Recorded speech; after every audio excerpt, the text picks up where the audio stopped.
All right, welcome to This Explainer. Today, we're going to completely transform how you look at YouTube income, diving straight into the 2026 playbook.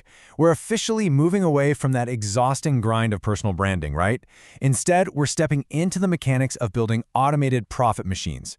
If you've been wanting to build a real online income stream but absolutely dread the idea of sticking a camera in your face, well, you are in the exact right place. So let's start by challenging the absolute biggest myth on the platform right now. Do you really need millions of views to make money on YouTube? I mean, we've all been conditioned to believe that you need massive subscriber counts and explosive virality just to make a living as a creator. But, spoiler alert, the data for 2026 tells a completely different story. The answer is a resounding no. Think about it. A typical prank or challenge channel. They're pulling in a mere $1.13 for every 1,000 views. But a top-tier finance niche? We're talking $30 for that exact same number of views. It's crazy. You really don't need a massive audience if the audience you do have is highly valuable to advertisers. So, here's the blueprint we're covering today. 1. The faceless channel revolution. 2. The highest paying niches. 3. Scripting with AI. 4. Navigating AI disclosure rules. 5. The symbiotic growth system. And 6. Maximizing channel revenue. Let's get into it. Section 1. The Faceless Channel Revolution, Automation and Privacy. Picture the YouTube landscape for a second. On one side, you've got entertainment channels, your standard vloggers, pranksters, comedy sketches, the usual suspects. They require literally millions of views for incredibly low pay, and honestly, they take forever to get monetized. But on the other side, we have what we call educational money channels. These are totally faceless channels that solve very specific problems for viewers. Think travel tips, tech reviews, or personal finance. The wild part is they monetize almost immediately because they attract a high-value audience, even if that audience is a fraction of the size. Section 2. The highest paying niches, where the money resides. Okay, the scale of the difference here is just staggering. High buyer intent niches, things like finance and insurance, they actually out-earn entertainment content by up to 25 times per view. 25 times! Advertisers are more than happy to pay top dollar for someone watching a topic like, say, the best Roth IRA accounts for 2026, simply because that viewer has active purchase intent. A viewer watching a prank compilation? Yeah, they just don't have that.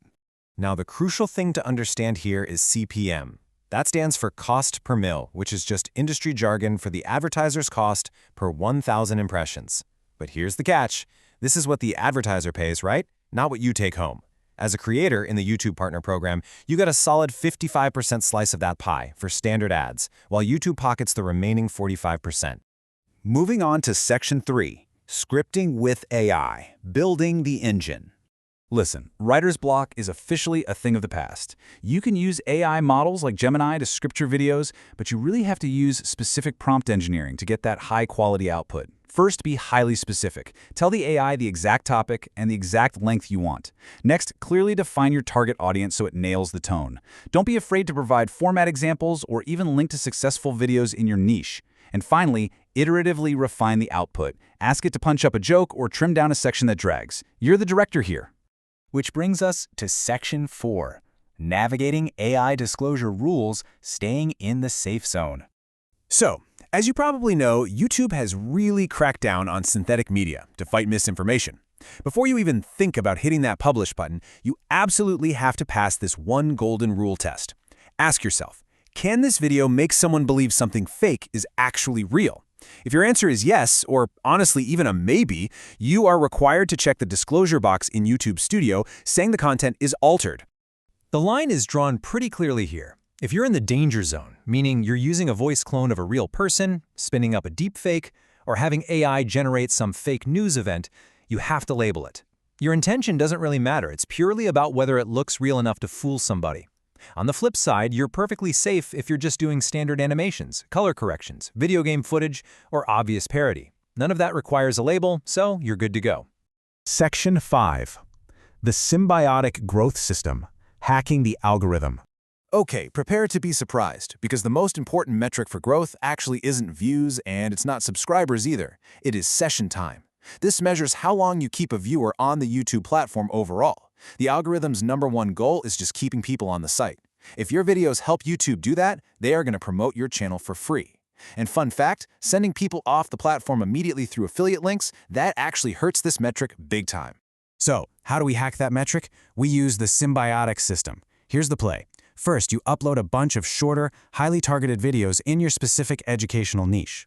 Second, you use your descriptions and end screens to funnel all that traffic into step 3, which is one massive long-form money video on your channel.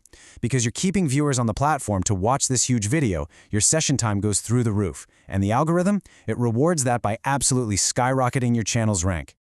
Finally, Section 6, maximizing channel revenue, pushing the limits. Let's talk about squeezing every last drop of revenue out of this. You can manually boost your earnings with a few rapid-fire tweaks. First off, target high commercial intent keywords in your titles. We're talking words like best, review, or tutorial. Next, make sure your videos are over 8 minutes long, because that unlocks the ability to manually place mid-roll ads. Space those ads out at natural topic transitions, maybe every 5 to 7 minutes, so you don't annoy viewers into leaving. Definitely keep your content strictly advertiser-friendly to dodge that dreaded limited ads penalty. And lastly, try to craft content that naturally appeals to high CPM audiences, like folks in the US, UK, Canada, or Australia. Also, keep in mind that your CPM is not a flat line. It fluctuates seasonally. Every Q1, advertisers reset their budgets, so revenue usually takes a little dip. But as we roll into Q4, holiday shopping budgets kick in, and ad spend absolutely explodes. Your revenue can literally jump 20 to 50% higher in November and December just because of the calendar. It's a massive opportunity, so always plan your biggest content pushes around that holiday boom. As we wrap up this explainer, I want to leave you with a core philosophy pulled straight from the source material. Virality is vanity. Audiences care about value, not personality. You really don't need a crazy, charismatic personal brand, some super expensive camera setup, or millions of fleeting views. When you focus purely on solving a specific audience's problems through high-quality, faceless content, you're building a sustainable, highly profitable asset. So I'll leave you with this final question. Are you going to keep burning yourself out chasing fleeting viral entertainment views, or are you ready to claim your piece of that high CPM pie? The blueprint, the AI tools, and those high-paying niches are all right there waiting for you. Thanks so much for joining me for this explainer. Now get out there and start building your automated engine.